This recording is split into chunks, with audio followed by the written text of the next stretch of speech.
E aí pessoal, tudo bom com vocês? Está começando mais um Overdrive, o seu resumo semanal de notícias da cultura pop aqui da Black Company.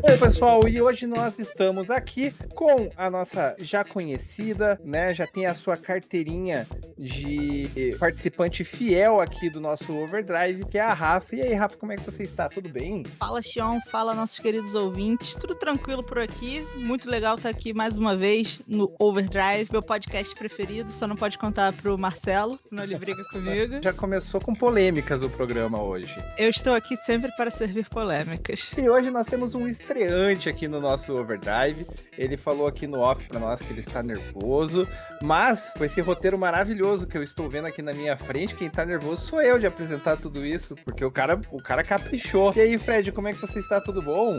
Fala, Rafa. Fala, Xion. Tudo tranquilo? Bom, eu primeiramente queria dizer que já deu dos bastidores aqui, já comentou um pouco do off, mas, pô, eu queria agradecer demais a oportunidade que vocês estão me dando aqui.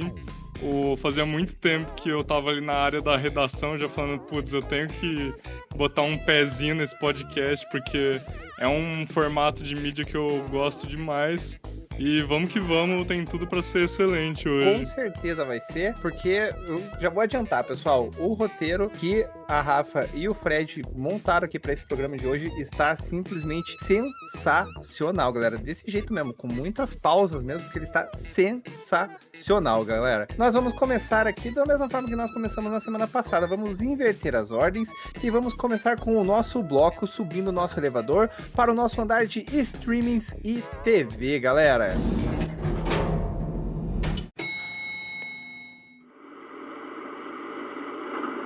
E como sempre, eu deixo aqui o nosso bloco de streamings e TV para quem entende do assunto, para quem conhece, e parece que teve uma série aí que mexeu com o coração das pessoas, não somente com os fãs do jogo ao qual ele é interligado, né, ao qual ele se origina, mas com muitos outros players, não players. E do que nós estamos falando, afinal de contas? Nós estamos falando de Arcane, que chegou ao seu final. E o Fred vai falar mais pra nós aí, porque ele tava ansioso pra trazer informações de Arcane, pessoal. Bom, gente, eu queria informar vocês que o Arcane acabou agora, mas a gente já recebeu novas notícias, porque o showrunner Christian Link confirmou 3 novas séries desse universo de League of Legends. As 3 séries vão abordar as terras de Noxus, Demacia e Ionia. Eu queria trazer um pouco da minha opinião pessoal aqui, porque o League of Legends em si é um jogo que eu não sou tão familiarizado. Esse modelo de League of Legends, de Dota, eu não gosto tanto. Mas o Arcane foi uma história que me pegou demais, assim. É uma animação linda e os personagens são riquíssimos. Então, assim, por mais que eu acho que podia ter a terceira temporada, eu bato palma demais pra, no meio de toda essa questão de indústria, tipo, sempre querem fazer uma temporada nova, eles falam, não, tipo, essa vai ser o final, a história a gente pensou até aqui, então é aqui que vai acabar. Mas ao mesmo tempo, assim, o pouco que eu sei de League of Legends, dá pra ver que, tipo, eles têm uma lore extensa, assim, tem muita coisa que dá pra explorar ainda, então é bom saber, assim, que já tem coisa confirmada e vai seguir por esse caminho. Muito legal, e realmente League of Legends, né, apesar de eu também não ser muito fã do jogo, do estilo do jogo, e eu já tive até problemas com a comunidade de League of Legends, mas Arcane realmente pegou bastante gente, não só do mundo dos games, né, e não só de jogadores de LoL, e eu tô terminando, confesso, a primeira temporada, porque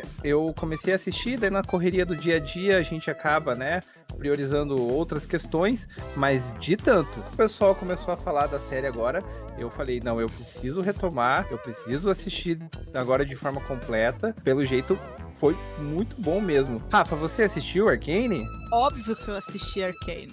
Eu não poderia estar aqui hoje viva se eu não tivesse assistido Arcane.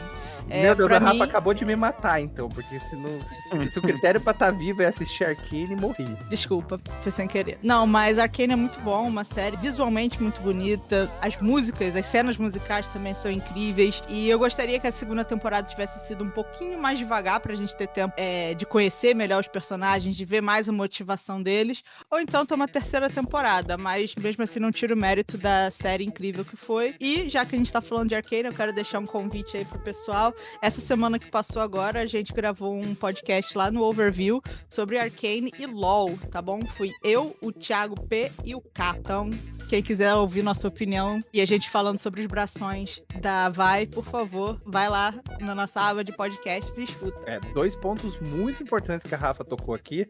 O primeiro em relação à qualidade da animação. Realmente, ela é impressionante, tá? Fazia muito tempo que eu não via uma animação com uma qualidade tão absurda quanto o que foi entregue em Arcane pela Netflix. Pra não dizer, recentemente eu assisti Robô Selvagem, da DreamWorks, Perfeito. e lá também eles entregaram uma animação muito bonita, mas Arcane realmente tem um traço muito diferenciado e foi um trabalho, assim, absurdo que a Netflix entregou com essas animações. E o segundo ponto, né, fica o convite, então, semana passada nós fizemos o convite aqui pra quem gosta de True Crime, a Beth e a Drica tinham feito o overview sobre esse tema, e agora também já pegando o gancho, fica o convite que a Rafa já fez aqui sobre o overview de Arcane, apesar, né, de não ser o podcast favorito da Rafa, conforme ela falou, afirmou aqui no início desse programa, Não repete. não são palavras minhas, tá? Foram palavras da Rafa, mas ela teve lá participando. Brincadeira, pessoal. Overview muito bem comandado pelo Marcelão, e esse episódio em específico teve o Thiago P como host, e ele também é o host do nosso RPG aqui, o Contos de Elora, então vocês podem imaginar a qualidade que teve esse programa. E pra você que já conhece o mundo de League of Legends e também, né, quer saber mais sobre esse universo e também de Arcane, o programa tá sensacional. Fica o convite aí pra vocês, galera. E eu preciso me defender, tá? Foi brincadeira, Marcelo. Eu juro pra você que eu estava brincando, fazendo graça, tá bom? Amo todos os meus chefes de podcast da mesma maneira. O Xion aqui, ele já começou trazendo muita informação de bastidor pros ouvintes escutarem. A Black é um livro aberto, entendeu? É feita pros nossos ouvintes, pros nossos leitores, e aqui você fica sabendo de tudo. O Overdrive, daqui a pouco a gente vai estar tipo o Leão Lobo, assim, além das notícias da semana, a gente vai trazer as fofocas da Black também. Ok, é isso aí. Vai ter um bloco só pra isso. Já que nós estamos falando de série que está se encerrando, né, como Arcane, parece que tem mais uma série aí que tá chegando ao seu final, né, Fred? Que é Astronauta. Já chegou ao fim, na verdade, né? No dia 22 de novembro agora, e está em exibição, mas já acabou. No Max, é isso? Isso, exatamente. O Astronauta contou 6 episódios, cada um mais ou menos de uns 30 a 35 minutos, abordando um pouco mais desse personagem da Turma da Mônica, esse personagem tão icônico do universo do Maurício de Souza. E assim, eu preciso também dar os parabéns, porque, pô, é muito legal você ver essa animação brasileira começando justamente com a Turma da Mônica, sabe? É uma coisa que é quase poética, assim. Porque a animação brasileira é um cenário, tipo, o cinema brasileiro, no geral, já passa muitas dificuldades se comparado com o cinema internacional. E aí, quando você puxa pra animação, isso se intensifica ainda mais. Então, assim, ver que, tipo, tá tendo esse pontapé que não é uma coisa... Porque, normalmente, a animação fica muito reduzida num cenário independente, sabe? As pessoas que, tipo, querem fazer por conta vão lá e fazem, mas é difícil ter alguma coisa, assim, mais de estúdio, de investimento. Então, essa série vindo aí, tipo, já trazendo esses personagens tão conhecidos, pô, é um grande passo, assim, pra futuras obras nesse tipo de mídia. Inclusive, Fred, se você me dá licença, né? Aproveitando, você puxou esse assunto sobre valorização do audiovisual brasileiro. Aqui a gente puxa muito essa questão, né? A gente tá há semanas, já vai fazer quase 2 meses aqui que a gente não cansa de falar de Ainda Estou Aqui, que é uma produção nacional. E hoje, inclusive, eu vi uma publicação no Instagram do Globoplay com eles colocando cenas e frases marcantes, né, de filmes do cinema nacional. E eles colocavam na legenda, alguém diz, filme brasileiro é tudo ruim. Eu provo ao contrário. E a gente aqui no Overdrive, aqui na Black, de uma maneira geral, a gente também tem essa missão de provar o contrário e valorizar o produto nacional. E a gente tem tido muitas mostras, cada vez mais, de que filme brasileiro é bom sim. Filme brasileiro às vezes entrega muito mais, às vezes não, muitas vezes entrega muito mais do que produções hollywoodianas, que muita gente adora, aí me desculpe a expressão, sair pagando pau por aí. Queria só aproveitar o gancho que você deu para deixar essa pequena opinião aqui, porque a gente tem que valorizar o que é nosso e tem que sim que incentivar ainda mais a nossa indústria audiovisual, que cada vez mais entrega produtos com muita qualidade. A gente pode inclusive incluir o próximo tópico nessa lista, né, da produção aqui, a nova série do Netflix que estreou agora essa semana, Senna. É uma produção sobre um herói nacional. Exato, né? A gente tava falando do astronauta, né? Do Maurício de Souza. E Senna também é um herói nacional, uma caricatura, um personagem também nesse universo do Maurício de Souza, né? E parece que tá tocando muito o emocional da galera. Aqui, de novo, falando dos bastidores da Black, né? Em conversas aí, em grupos de Zap, o pessoal tá ficando bastante emocionado. Eu ainda não comecei a assistir, porque eu quero sentar e assistir com muita calma, toda a tranquilidade, porque tudo que eu assisto do Senna me emociona demais. Só vendo os comentários do pessoal, eu já tô imaginando como que eu vou ficar depois de assistir essa série. Não sei se algum de vocês já assistiu. Eu ainda não vi, sendo bem honesta, mas eu tinha planos de assistir, eu já tinha até mencionado em algum episódio anterior a esse, eu tava pretendendo assistir, e eu deixei bem claro no nosso grupo lá, secreto de WhatsApp, falei, gente, diz aí, faz a sua crítica, porque eu quero opiniões pra me empolgar mais ainda. E eu vendo realmente o que o pessoal falou, eu acho que eu vou ter que assistir correndo essa. Eu também não consegui assistir ainda, porque lançou ontem, no caso no dia 29 de novembro. Mas assim, eu fico muito feliz que a galera já tá comentando positivamente, porque eu tenho um pouco de preocupação com séries de temática esportiva, porque algumas normalmente trazem uma temática um pouco chapa branca, às vezes é meio difícil, por ser uma figura muito midiática, muito famosa, sempre tem assessoria de imprensa. Aí às vezes é meio complicado a pessoa entrar em questões mais polêmicas, assim. Já tem várias obras que foram muito criticadas. Uma própria série do Schumacher, muita gente comentou que sim, algumas das principais pontos da carreira dele ficaram de fora.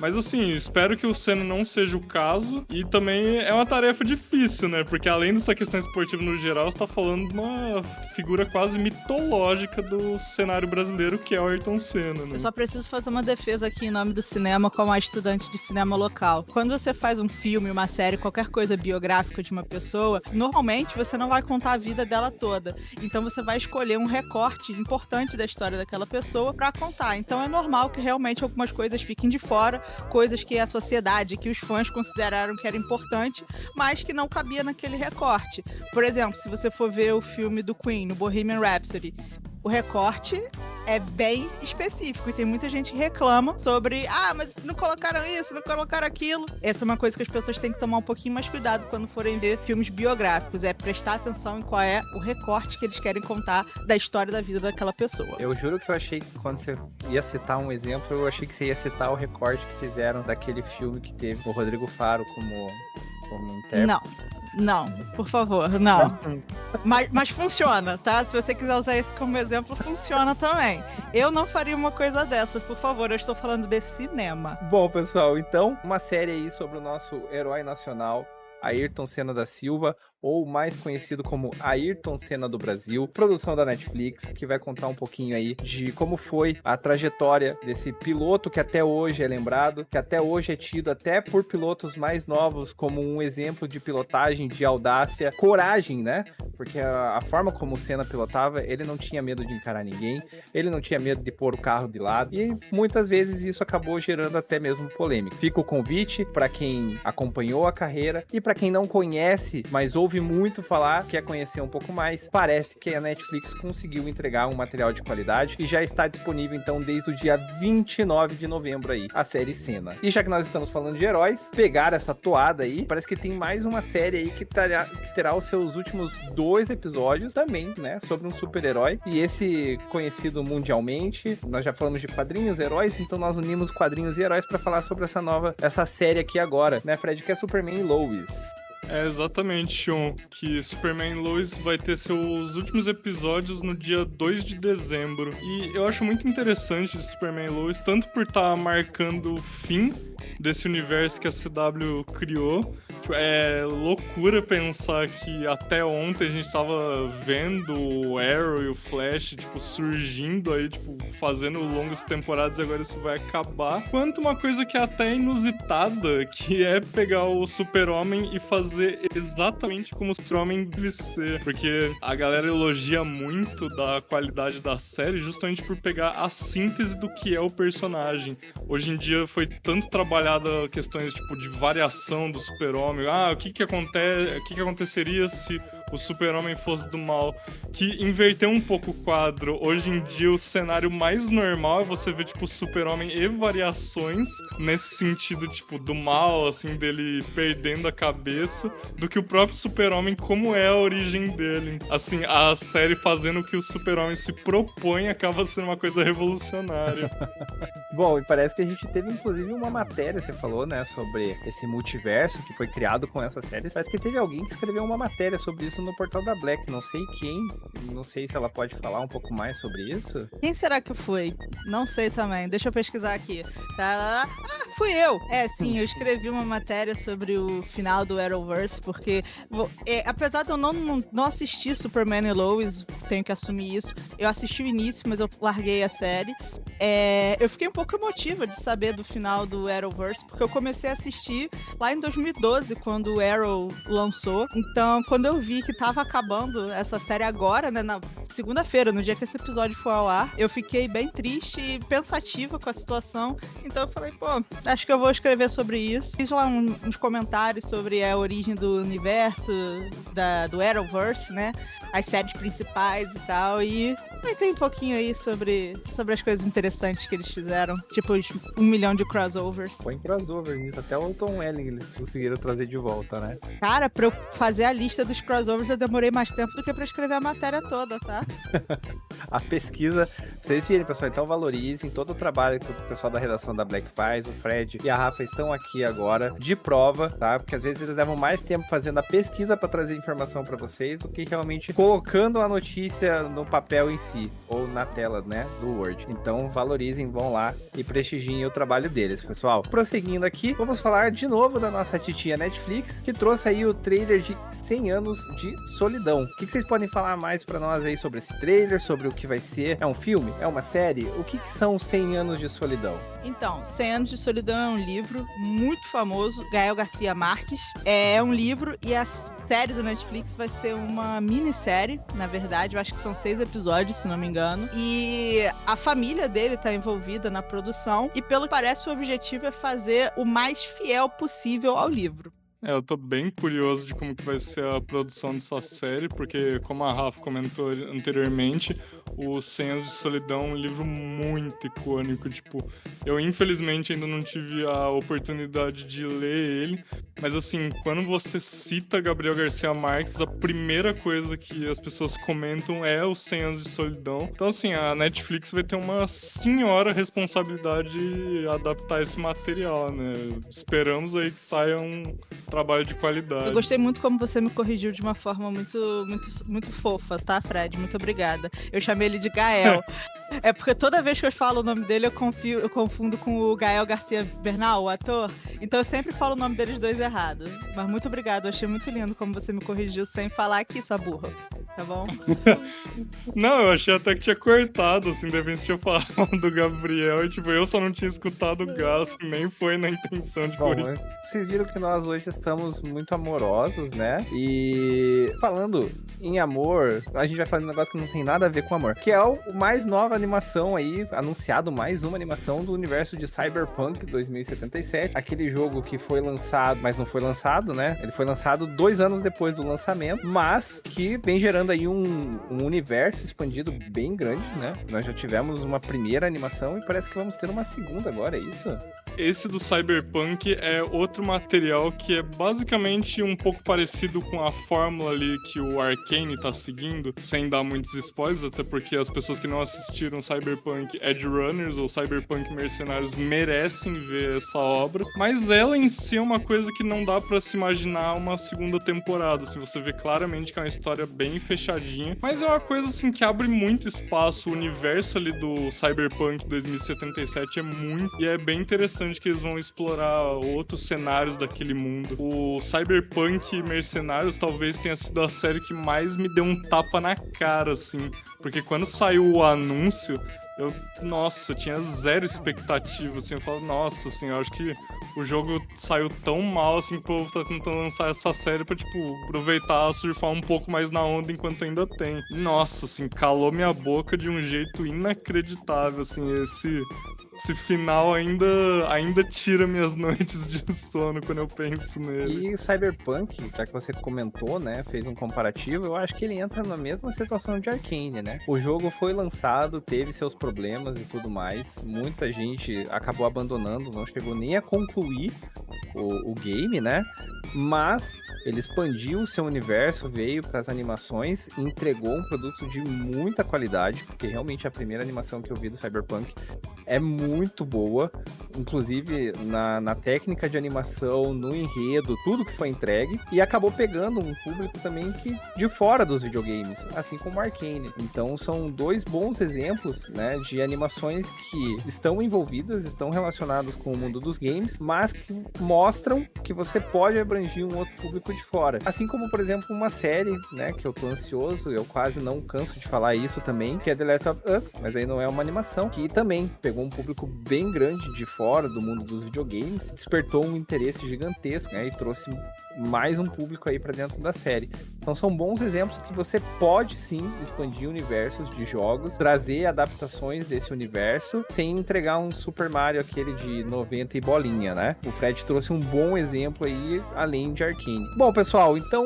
vamos encerrando aqui o nosso bloco de streamings e TVs e vamos pegar o nosso elevador, subir para o nosso próximo andar e vamos falar sobre cinema, pessoal.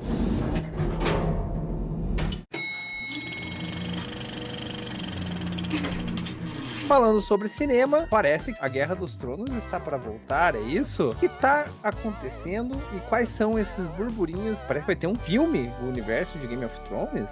As notícias que a gente tem é que o CEO da HBO, Casey Bloys, confirma o desenvolvimento de um filme de Game of Thrones e o escritor icônico já, George R. Martin, estaria envolvido. É óbvio que ele vai...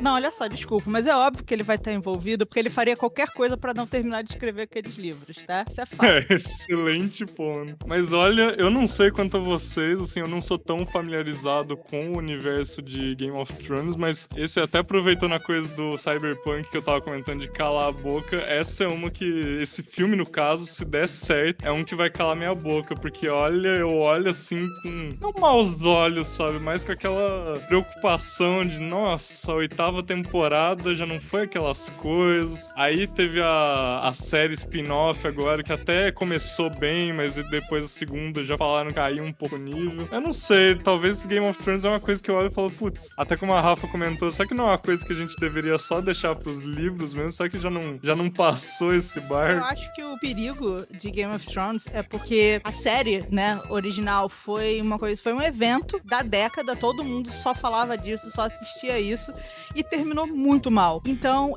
ficar mexendo nisso, trazendo mais conteúdo, mais produções sobre, é meio que ousado, porque as pessoas ainda estão com medo, mas ao mesmo tempo elas ainda estão esperançosas, sabe? Então eu considero uma produção perigosa e eu daria alguns anos anos antes de voltar a mexer nela. Como a Rafa falou, Game of Thrones tem essa questão, porque as 5 primeiras temporadas realmente foram uma febre, mexeu com a cabeça da galera, todo mundo falava sobre Game of Thrones, todo mundo assistia Game of Thrones. Aqui em Curitiba, por exemplo, os bares, restaurantes faziam eventos todo domingo pro pessoal ir assistir Game of Thrones. Na última temporada, tem um bar bem conhecido aqui, que é o chamado Bar do Alemão, aqui em Curitiba, e ele faz canequinhas temáticas, né, que são servidas, não sei se vocês conhecem, ouvintes, e Rafa e Fred, existe uma bebida chamada Submarino. Já ouviram falar? É tipo um chocolate quente? Ou é outra Não. coisa? Então em Curitiba isso tem outro nome, beleza. Aqui, nesse bar em específico, né, ele é bem conhecido desse bar em específico, ele é um chopp, uma caneca de chopp, e essa canequinha temática é uma dose, né, com Easter egg, e eles jogam dentro da caneca de chopp. Esse é o Submarino, conhecido aqui no Bar do Alemão. E todo domingo, durante a última temporada de Game of Thrones, eles faziam um evento com canequinhas temáticas dessa bebida sobre Game of Thrones. Inclusive, o pessoal de Curitiba tem o costume de colecionar essas canecas. Então, quem tem essas canequinhas de Game of Thrones tem algo que nunca mais vai ser visto, vai ser comercializado ou qualquer coisa do tipo. E, né, como o Fred falou, infelizmente as últimas temporadas, as temporadas que se basearam na mente dos produtores, né? Porque enquanto estava baseado na mente do George, estava indo bem, porque ainda tinham os livros. Mas como ele não terminou os livros, aí veio aquelas coisas que a gente viu extremamente atropeladas, né? Muita coisa assim ficou... Principalmente a última temporada, que eles encurtaram a quantidade de episódios e fizeram tudo assim, realmente atropelado. Foi um episódio pior que o outro, com mais informações atropeladas em cima da outra. E daí realmente pega essa questão de mexer com o emocional da galera. O pessoal ainda tem traumas dessas últimas temporadas. A Casa do Dragão, por exemplo, tentou reanimar, né, esses corações que estavam na UTI depois do que aconteceu. Começou bem, mas depois mesclou as opiniões na segunda temporada. Teve gente que elogiou muito. Beijo, Drica. Teve gente que já ficou meio assim com a série. Então, é uma série, é uma franquia que mexe muito com o emocional da galera. E daí, quando você para pra pensar que vai ser um filme, a gente ainda não tem informações, não sabe baseado em que vai ser feito. Mas um filme tem as suas limitações de tempo, de edição, e daí você fica... E é um universo muito complexo, Tem que ser nível Senhor dos Anéis pra cima. Eu só consigo imaginar algo desse tipo. Não tem muito do que fugir, né? Ou vai ser um grande filme, ou vai ser um grande fracasso. Eu acho que não tem como ser na média um filme desse. Exato. Esse é o meu sentimento. Mas, então, está aí a informação. O nosso querido Fred trouxe pra nós aí que o CEO da HBO confirmou, então, o desenvolvimento desse filme e que a gente aguarda aí ansioso mais informações, né, sobre a trama, roteiro, elenco, em que parte específica do universo, né, das Crônicas do Gelo e do Fogo ele vai se encaixar. Agora, nós estávamos falando muito sobre animações no nosso primeiro bloco, né, de filmes e TV, e tem mais uma animação aí muito querida, muito fofinha, muito bonitinha, que saiu essa semana, uma continuação, que foi Moana 2. E o que vocês têm pra dizer sobre Moana? Como é que tá sendo o desempenho de Moana aí na sua semana de estreia?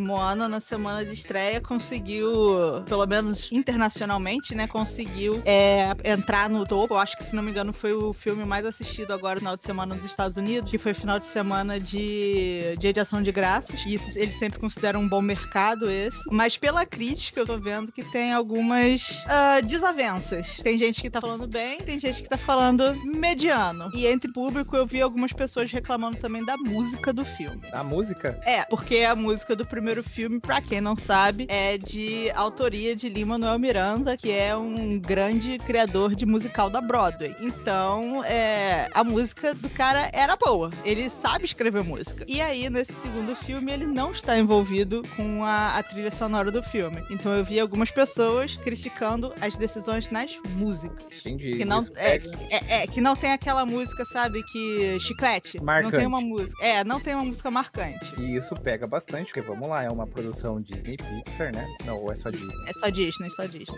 É uma produção Disney, me desculpe, e que normalmente se destaca, né, pelas suas trilhas sonoras. No Rotten Tomatoes, eu vi que estreou com 73, alguma coisa assim, e a nota estava caindo um pouco. 70 ainda é considerada uma boa nota no Rotten Tomatoes, mas ir caindo é um pouco preocupante para um filme, especialmente da Disney. É isso que eu penso, né?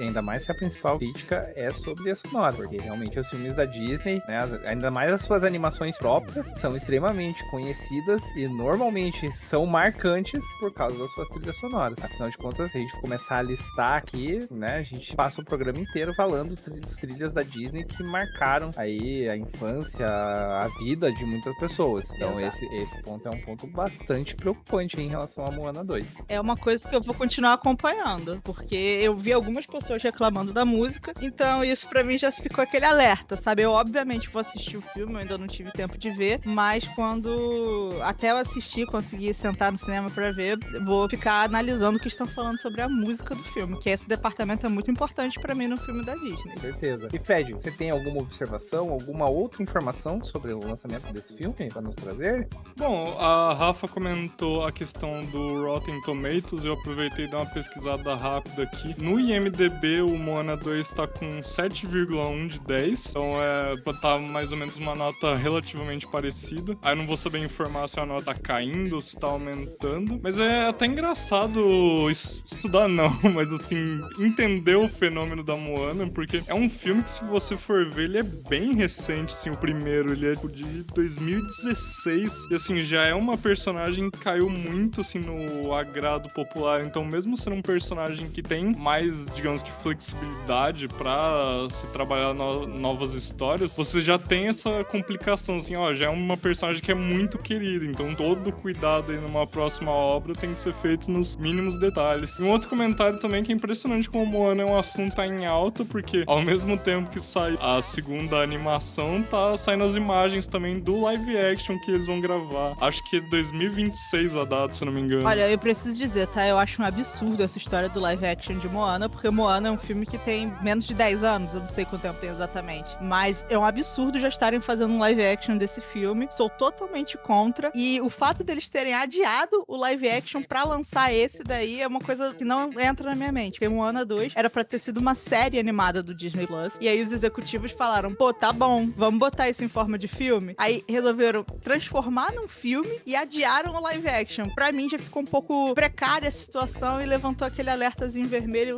quando eles tiveram essas decisões. Aí a gente tem dois pontos, né? A questão que o Fred comentou sobre o fenômeno Moana, porque ela já entra, mesmo que o primeiro filme seja recente, ela já entra no hall de princesas da Disney, né? Então você tem aí várias crianças que já se identificam, que querem ser a Moana. Ela e Valente, né, foram duas princesas assim, que geraram muita identificação muito rápido, e já entraram nesse panteão, né, não sei se seria essa a palavra, mas é a que eu vou usar, nesse panteão de princesas Disney. Aí quando a Rafa coloca, né, que eles estão atropelando as produções, aí já fica aquele alerta, né? Pô, vocês conseguiram pegar o público. Cuida da personagem, cuida da produção. Não queira fazer dela uma caça-níquel. E infelizmente isso é uma coisa que a gente tem observado muito como tendência nas produções da Disney, né? Tanto Disney em si, quanto também relacionadas a Marvel, Star Wars e tudo mais, que são propriedades da Disney. E é preocupante, né? Porque é um estúdio gigantesco, é uma empresa gigantesca que tem propriedades intelectuais, principalmente, né, da cultura pop, que movimentam fãs em milhões, e parece que tá meio descuidado, assim, parece que o faturamento tá vindo acima, né, da entrega do material. É impressionante como sempre que tem alguma notícia assim de bastidores, assim, que às vezes tem alguma interferência mais grosseira, não sei se seria a palavra, assim, mas basicamente uma interferência mais avançada da produção, normalmente isso tende a dar alguma coisa ruim. E a Rafa comentou sobre ser contra um live action da Moana. Eu acho que se a gente for entrar só no tema live action da Disney, dá pra falar vários, que nem tem esse problema de ser recente, que já daria pra ser contra, assim. Agora... exatamente. Agora a gente vai ter a história do... Ai, me fugiu o nome, o pai do Simba. Mufasa. Do Mufasa, exatamente. Isso é inacreditável. Pra mim, essa daí ainda entra num outro problema, porque aquilo dali não é um live action, tá? Aquilo dali é uma animação diferenciada, modernizada, mas é animação. Não é um leão de verdade, então não é live action. E tem um outro problema também, porque as informações que a gente teve até o momento sobre essa produção, o pessoal não estava no nosso roteiro. Nós já estamos aqui aprofundando o assunto, que Mufasa vai fugir totalmente da história original do Mufasa. Então é bem preocupante, assim, porque, de novo, soa como sendo algo que a Disney só está produzindo para usar o nome, para usar a franquia Rei Leão, para fazer dinheiro em cima dos fãs. E isso é bem preocupante mesmo. Uma produção que não foi feita para arrancar dinheiro dos fãs, mas que tem sido marcante, tocante, polêmico, porque o assunto mas tem sido um sucesso absoluto nas telas do cinema. E mais uma vez nós estamos falando sobre ele, Ainda Estou Aqui, que mais uma semana parece que se mantém na frente aí de grandes produções nas bilheterias nacionais. E o Fred vai falar mais pra nós, né, Fred? Olha, primeiramente eu queria agradecer e comentar a minha felicidade, que apesar de vocês já terem comentado em outros podcasts sobre o Ainda Estou Aqui, eu fico muito feliz de estar em um e poder falar sobre ele. Porque assim, o filme é sensacional e a notícia é que ele se tornou o filme mais assistido do Walter Salles, que assim, já tem outras obras muito marcantes, assim, Walter Salles, que tipo, é um dos grandes diretores brasileiros, tanto que tem toda a questão do Oscar, assim, surgiu justamente com o filme dele e da Fernanda Montenegro. E assim, é impressionante, como você mesmo comentou, é um filme polêmico por se tratar dessa questão mais política. E eu vejo outras obras até que tentaram seguir um caminho meio parecido, como o próprio Marighella, que foi dirigido pelo Wagner Moura e estrelado pelo Seu Jorge. É um tema, assim, igualmente polêmico, mas foi uma coisa muito mais nichada, sabe? É uma coisa que eu não senti que teve tanto esse engajamento que o Ainda Estou Aqui está tendo. Então, assim, é muito legal ver isso, sabe? Que mesmo pegando um tema tão sensível, assim, putz, o público brasileiro comprou demais a ideia do filme. E também com todos os méritos, né? Porque o filme em si é excelente. Pra mim, o que vale a pena ser mencionado é que essa semana a gente atingiu 2 milhões de pessoas no Brasil, né, assistindo o filme. Isso é impressionante. Se não me engano, é 400 mil a mais do que o filme que antigamente era o mais visto do Walter Salles, que era o Central do Brasil. Então, é muita gente assistindo o filme. É muita gente indo assistir um cinema nacional, que é muito interessante. E, como o Xion mencionou, essa semana ficou à frente de Wicked e Gladiador 2, que são mega produções internacionais com estrelas absurdas, né? O Wicked tem Ariana Grande, Gladiador 2 tem Denzel Washington. E a gente conseguiu ficar na frente deles aqui no Brasil, que pra mim foi um marco que já valeu mais do que o prêmio, mas eu ainda tô torcendo pelo Oscar. E um ponto que eu queria destacar aqui, vocês viram que a Rafa fala, a gente conseguiu ficar.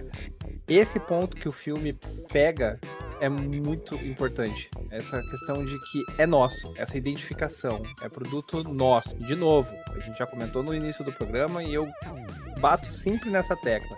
Precisamos valorizar o que é nosso, pessoal. Assim como a Rafa acabou de descrever. A gente conseguiu ficar mais uma semana na frente. Eu gosto de dizer que Ainda Estou Aqui é um filme brasileiro feito para brasileiros. Porque aquela história de lá é pro Brasil entender, é pro Brasil ver e é pro Brasil refletir. Inclusive, semana passada fomos bem a fundo, né, e tocamos em questões bem sensíveis, então fica o convite, né, mais uma vez, o nosso último Overdrive, o nosso programa 29, tratou também sobre Ainda Estou Aqui, sobre o que ele trata e os desdobramentos que ele tem causado em outras mídias sociais. O pessoal tem falado, tem comentado, tem exposto situações, né, da época que o filme retrata.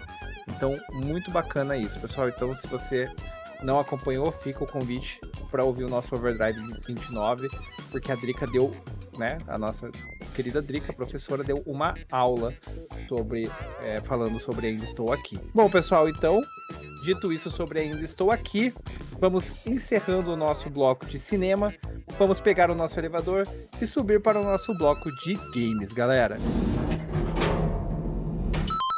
E começando o nosso bloco de games, vou trazer, né? Na verdade, eu não. Quem vai trazer a notícia é o Fred. Hoje, Fred, você tá começando hoje, então a gente vai usar e abusar de você, tá? O Fred vai trazer uma notícia aí que vai agradar a vários fãs do nosso querido bruxão Geralt de Rivia e vai agradar também ao nosso Big Boss aí, Silvio Borges, que é grande fã da franquia. Parece que The Witcher 4 tá em produção, é isso, Fred? É, exatamente. A CD Projekt comentou que o The Witcher 4 já entrou em fase de produção total. Inclusive, aspas polêmicas da própria CD Projekt, ela comentou que será maior e melhor que The Witcher 3 e Cyberpunk 2077. O Cyberpunk, com todo respeito, mas ainda tem uma tarefa mais fácil pensando no que foi o lançamento, que foi o produto final. Tudo bem que passou por algumas alterações, mas olha, o The Witcher 3, assim, aí é colocar uma expectativa que, assim, já é normal pensando em todo o peso que a franquia carrega, né? Mas, assim, o The Witcher 3 é impressionante, assim, a qualidade do jogo e o que ele ganhou, assim, de público, porque eu acho que, mesmo sendo o terceiro jogo de uma franquia, ele foi, assim, o que explodiu da bolha, sabe? Eu acho que o The Witcher 1 e 2, eles não ficaram tão conhecidos quanto é o The Witcher 3. E um ponto de observação é que o The Witcher 3 realmente furou essa bolha. A qualidade do jogo era muito acima da média, ainda mais no ano em que ele foi lançado. Me dá um receio quando você traz pra mim a informação que eles prometem um jogo maior, porque The Witcher 3 já é absurdamente enorme o jogo. E daí quando você promete um jogo maior, fica o receio de que você vai entregar um produto repetitivo, entediante. Então, vamos esperar que a CD Projekt consiga entregar algo realmente à altura, né? Que eles tenham aprendido com as falhas, com os erros que eles tiveram no lançamento de Cyberpunk. Até porque agora nós estamos falando de The Witcher. E depois de The Witcher 3, eles perderam o direito de errar com essa franquia. E prosseguindo aqui então no nosso bloco de games, nós vamos falar agora sobre um cruzamento. E desculpem, né? As piadas aqui, mas esse jogo foi um dos jogos que gerou mais memes na história do mundo dos jogos eletrônicos, que é Palworld, né? Afinal de contas, quem não saiu por aí querendo capturar um pau? Mas ele vai agora fazer um crossover com outro jogo bastante conhecido, né, Fred? Bom, é isso mesmo, Xion. O Palworld, ele está fazendo um crossover com o Terraria. Sim, simplesmente Terraria.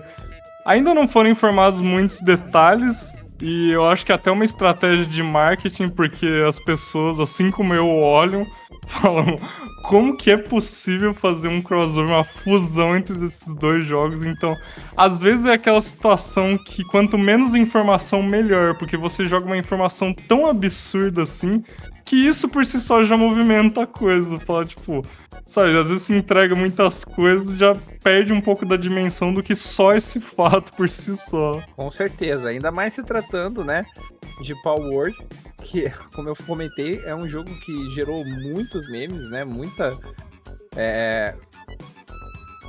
foi um assunto bastante comentado, seja para o bem ou para o mal. E Terraria, né, que é um jogo que foge bastante até mesmo da questão visual, né? Os dois jogos são bem diferentes. Então, quanto menos informações realmente a gente tiver, mais curioso vamos ficar de como vai acontecer esse crossover, né? Agora falando, né, já comentamos aqui sobre a série de The Last of Us, e parece que a voz aí original do Joel no jogo, o Troy Baker, já tá aí sendo escalado para uma outra produção da Naughty Dog. Nós temos mais informações sobre essa produção, Fred, ou ainda estamos só imaginando o que pode vir aí com o Troy Baker novamente? Infelizmente não, Xion. Essa a gente não tem nenhuma informação e é impressionante que a Naughty Dog tá guardando esse novo jogo a 7 chaves, assim.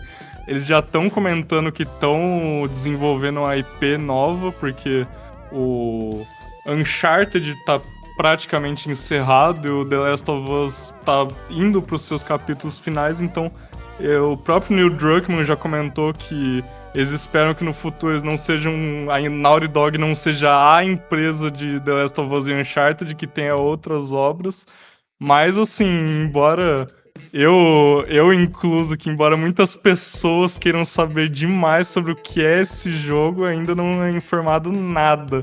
Não tem história, não tem data, a gente só tem essa informação do Troy Baker mesmo. Mas o que já dá pra levantar as expectativas lá pro alto, até porque a gente tá falando de Naughty Eu Dog. ia comentar isso, né? A Naughty Dog tem guardado esse IP. Também rolam os boatos de que talvez esteja em desenvolvimento um The Last of Us 3. E daí quando você diz que o Troy Baker volta a trabalhar com o estúdio, né? Você traz à tona todos esses assuntos. Tanto a IP nova, quanto The Last of Us novamente.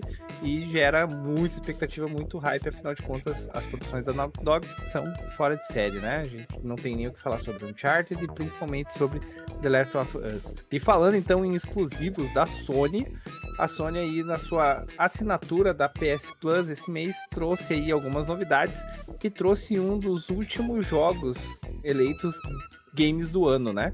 It's Take-Two então vai entrar no catálogo de dezembro da assinatura aí da empresa japonesa. Então você que tem a assinatura da sua PS Plus já no plano Essential vai receber It Takes Two no início de dezembro aí, beleza? Pessoal, vamos encerrando aqui o nosso bloco de games e vamos subir o nosso elevador então para o nosso bloco de música, galera.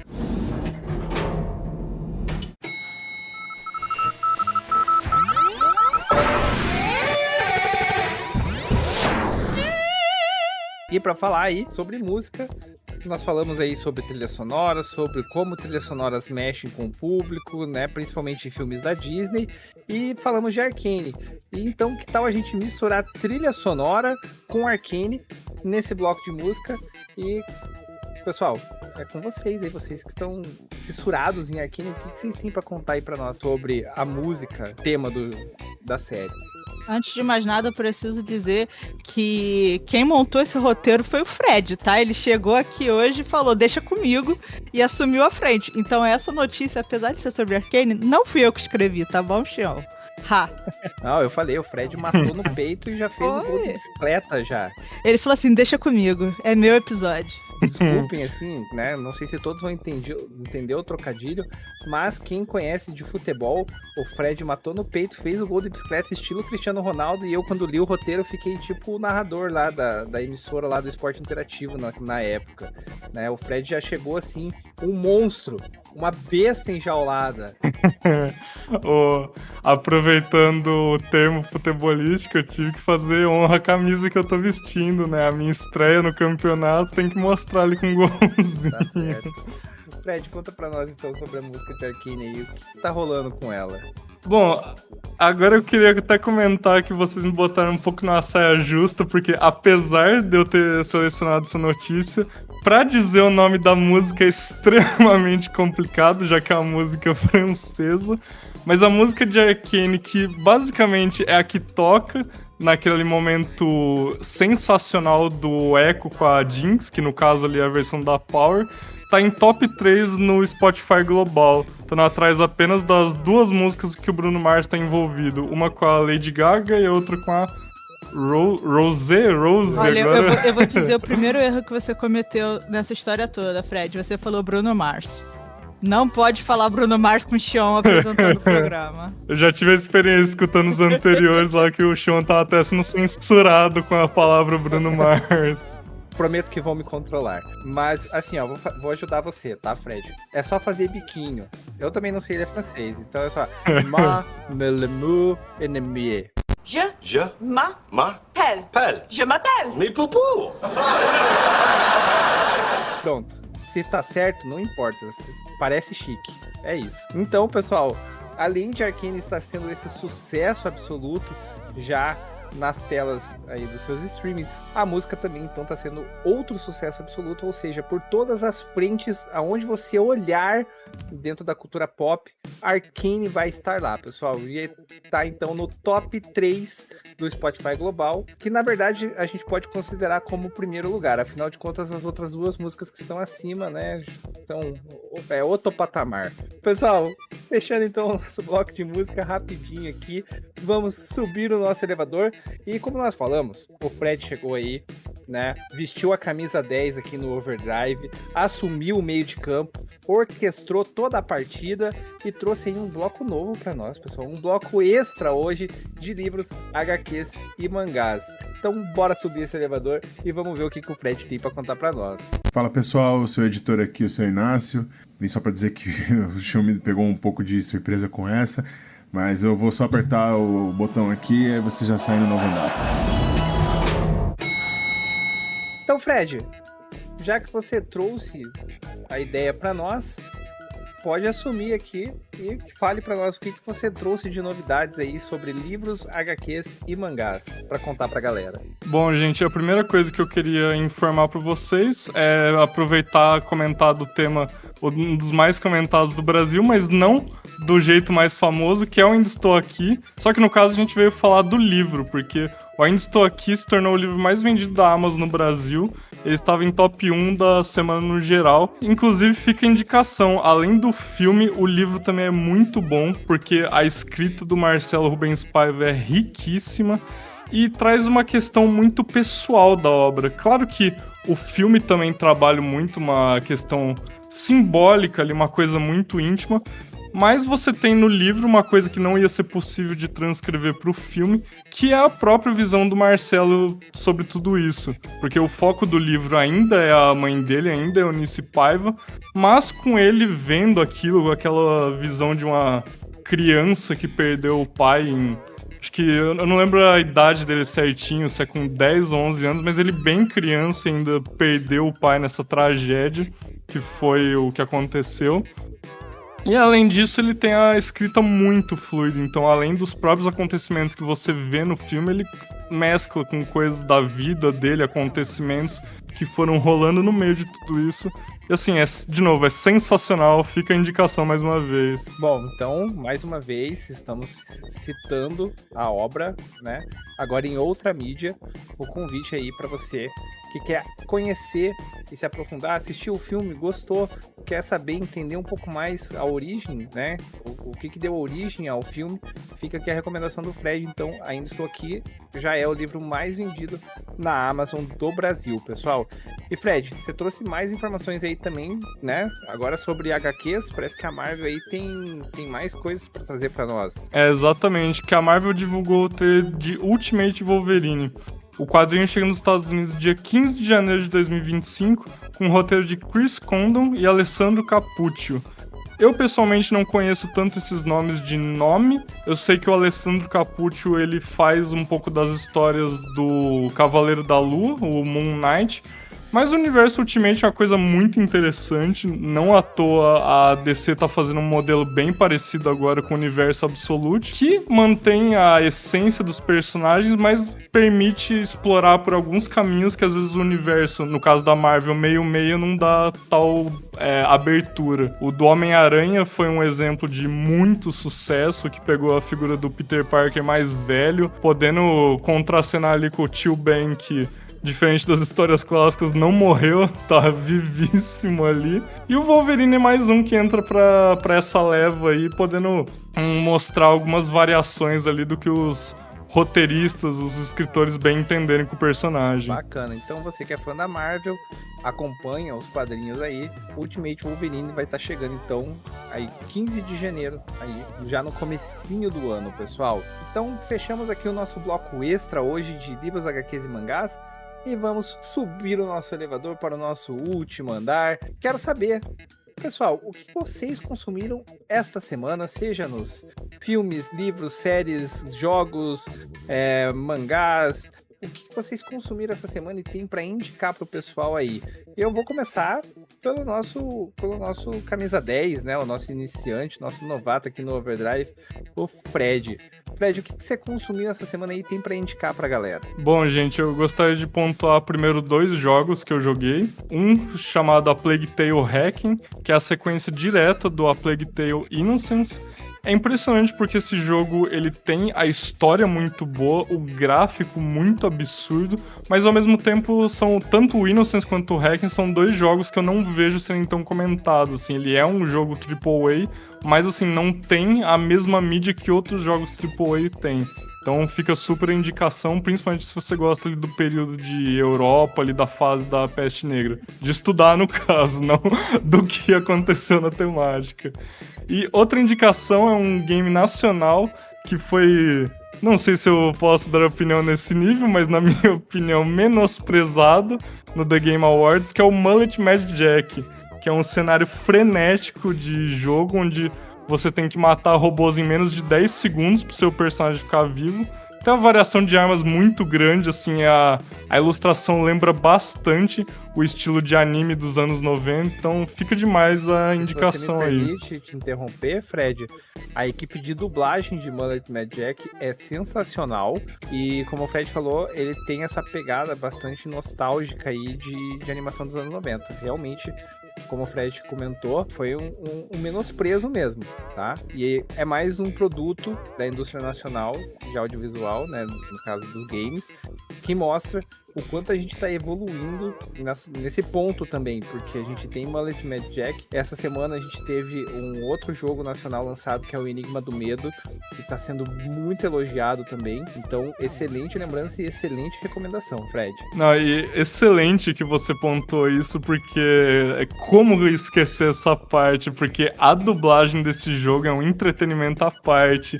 O que o personagem principal solta as frases de tiozão é sensacional, uma melhor que a outra. Bom, gente, e as próximas indicações aqui, aproveitando que a gente comentou anteriormente da série do astronauta, eu venho basicamente trazer a origem dessa história, que é o Astronauta Magnetar, que é daquelas edições graphic novels da MSP, onde você pode ver um pouco mais do personagem, principalmente trabalhar um pouco mais da psique dele. É muito interessante como aqui ele tem uma história muito mais densa do que a gente está acostumado a ver.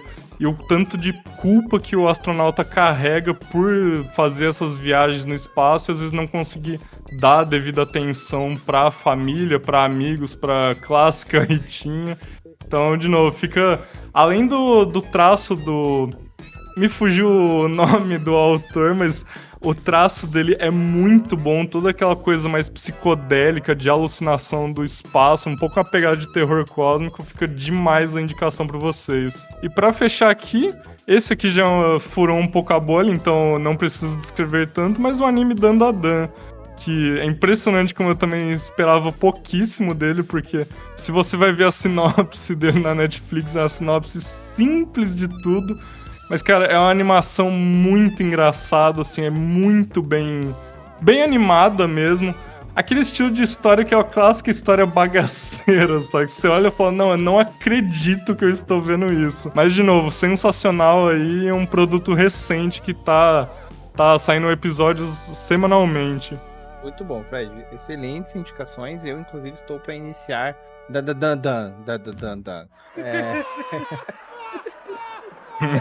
Aí é piada de tiozão, viu só? Eu já passei dos 30 e eu posso, dá licença. E Rafa, você, o que você consumiu essa semana e tem pra indicar pro pessoal aí? Então, essa semana eu estou fazendo uma maratona de uma série antiga chamada New Girl, comédia, né? Foi muito popular quando ela lançou, se não me engano, em 2011, 2012, alguma coisa do tipo.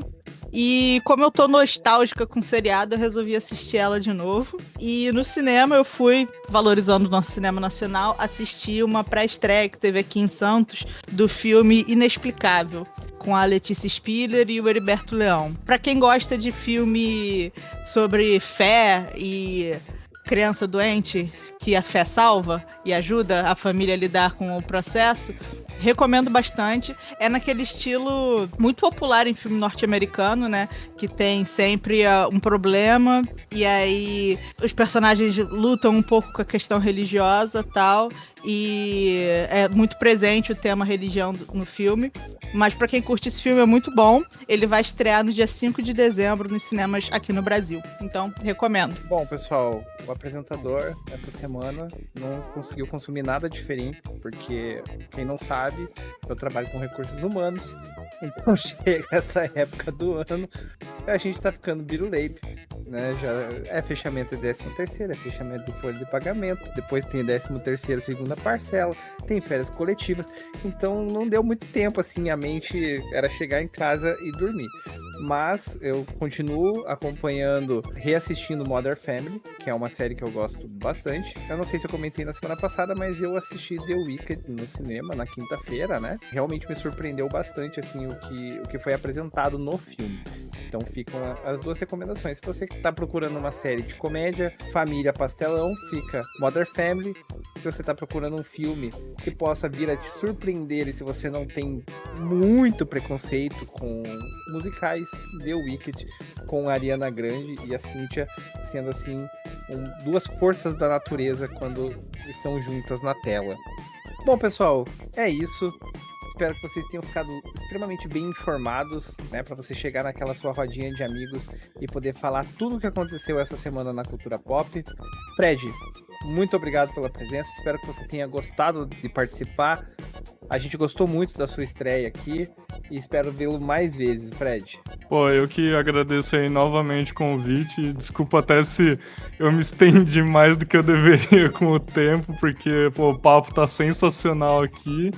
E bora pra mais, assim, quanto mais programa tiver aí, podendo conversar sobre os temas, pô, tô sempre fechando. Muito bom, gostei da empolgação e não precisa se desculpar não, o programa é feito pra isso mesmo, pra gente falar e passar a informação pra galera. Rafa, mais uma vez, muito obrigado pela presença, sempre enaltecendo e engrandecendo aqui o nosso Overdrive. É sempre um prazer estar aqui com você e com nossos ouvintes maravilhosos, ainda mais se eu puder falar de Ainda Estou Aqui e Arcane. Show de bola. Pessoal, para você que acompanhou o nosso Overdrive até aqui, o meu muito obrigado. Espero vê-los num próximo programa. Fica sempre aquela lembrança, deixa aí o seu like aonde você estiver acompanhando, seja no seu agregador favorito, seja no YouTube. Acompanhe a Black também nas redes sociais, nós estamos no Twitter, nós estamos no Instagram, @BlackCompany_, @BlackCompany_ oficial.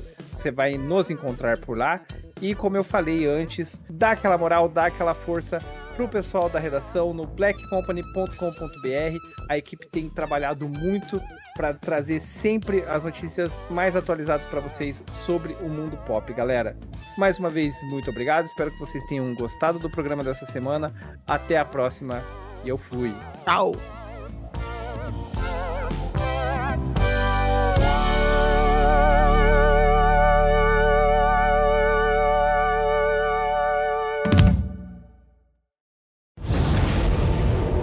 Senhoras, senhores e mortos-vivos de todo o Brasil, este podcast foi editado por Seu Inácio.